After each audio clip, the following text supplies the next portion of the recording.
मान्यवर काशीराम साहब जिस मूवमेंट को लेकर के चले थे और जो मूवमेंट जहाँ पे छूट गया, आप 85% की बात करते हैं और मान्यवर साहब की उस मूवमेंट को लेकर के आप आगे चलने की बात करते हैं। लड़ाई बड़ी कठिन है, कैसे लड़ेंगे? लड़ाई जब कठिन होती है, लड़ने में मज़ा तभी आता है क्योंकि जब हमारे महापुरुषों ने हमारे सम्मान स्वाभिमान के लिए अपनी पूरी जिंदगी संघर्षों में बिताई है, यातनाएं सही हैं, मुसीबतें झेली हैं, दर्द की ठोकरें खाई हैं,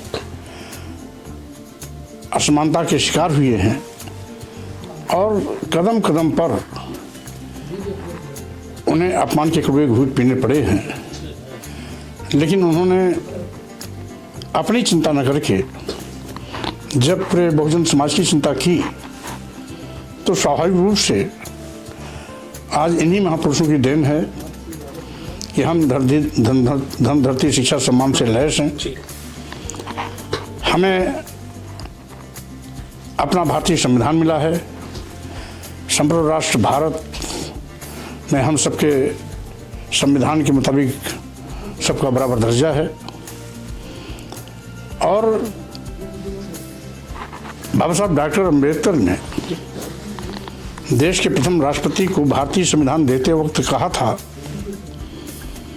कि राजनीतिक आज़ादी तो मिल गई है, लेकिन अभी सामाजिक और आर्थिक लड़ाई लड़नी है। तो स्वाभाविक रूप से हम अपने उन्हीं महापुरुषों की चिंता के साथ उनके विचारों के कारवां को आगे बढ़ाने का संकल्प लेकर के लगातार चल रहे हैं। यद्यपि आए गए दिन बहुत से अवरोध भी होते हैं, राजनीतिक दखलंदाजी भी होती है, तमाम प्रकार के यहाँ पर मारने, पीटने, काटने, गोली मार देने, गर्दन सर से उड़ा देने, धड़ को सर से अलग कर देने, हत्या कर देने, जीभ काटने, हाथ पांव काटने, नाक कान काटने की बात भी करते हैं। कुछ लोग करते हैं, लेकिन उसके बावजूद बिना रुके बिना डिगे मैं अपने महापुरुषों की विचारधारा को अनवरत आगे बढ़ाने का प्रयास कर रहा हूं और लगातार इस पर चलता भी रहूंगा। मुसीबतें, संकट कुछ भी आए, हम रुकने वाले नहीं हैं, क्योंकि आज हमारे साथ इस देश का बहुसंख्यक आदिवासी, दलित, पिछड़ा, महिलाएं, वंचित, शोषित, पीड़ित, मजलूम, मजदूर, किसान सभी साथ हैं। तो जब 95% लोग हमारे साथ खड़े होने के लिए तैयार हैं तो हमें आगे चलने से कोई रोक नहीं सकता है और यही कारण है कि आज परिस्थितियाँ ऐसी बनी कि हमको राष्ट्रीय शोषित समाज पार्टी बनानी पड़ी। अपने इन महापुरुषों की विचारधारा को अनवरत आगे बढ़ाने के लिए, उनकी विचारधारा को जन जन तक पहुँचाने के लिए हमें अलग से प्लेटफॉर्म तैयार करना पड़ा। सर, काशीराम साहब जी ने सभी जातियों को जोड़ करके बहुजन मूवमेंट खड़ा किए थे, लेकिन आज के दौर में सभी जातियों की अलग अलग पार्टियां हैं और ये दौर जहां बीजेपी और आरएसएस के लोग हैं, आपके कंधे पे मान्यवर काशीराम साहब जी का जो जिम्मेदारी है, कैसे इन जातियों को, इन पार्टियों को एक करके आगे बढ़ेंगे? देखिए, जो मेरी मान्यता है जी, आज विशेष रूप से जितनी भी पार्टियां बनी हैं जी, ये कमोबेश कभी न कभी बहुजन समाज पार्टी के कार्यकर्ता रहे। मानव काशीराम जी के मिशनरी स्कूल से निकले हुए छात्र रहे।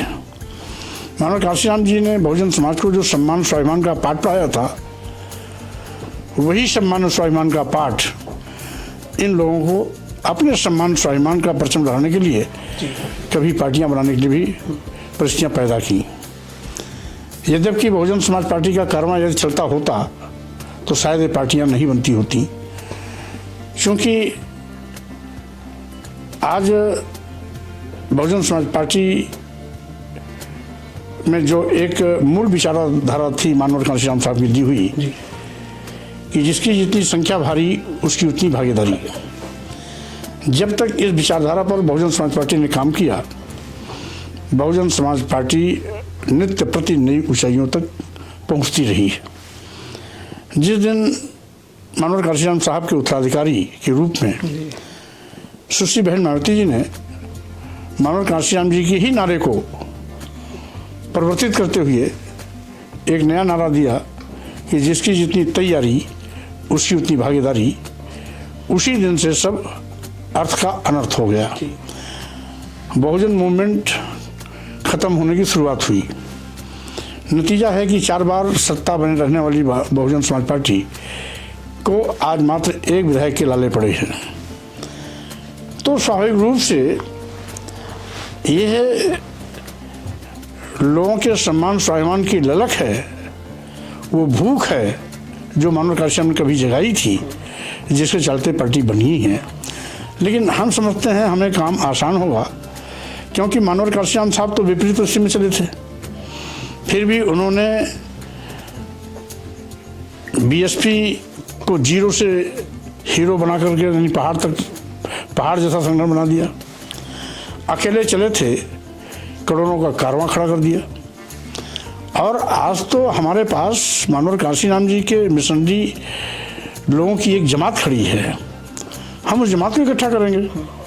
मनोहर कांशीराम साहब ने जब कभी किसी को तैयार किया था, वैचारिक रूप से लैस किया था, मिशन का पाठ पढ़ाया था, तो वो आज कहीं न कहीं इधर उधर भटक रहे हैं।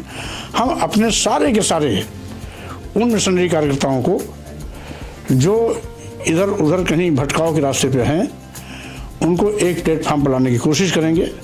और हमारी कोशिश होगी हम सभी मिशनरी मिलकर के मनोहर कांशीराम जी के उस कारवां को आगे बढ़ाएं, जिस कारवां को कभी मनोहर कांशीराम जी ने ऊंचाइयों पर ला के छोड़ा था। आज फिर वो नीचे आ गया है, हमें फिर उस ऊंचाइयों की ओर ले जाना है।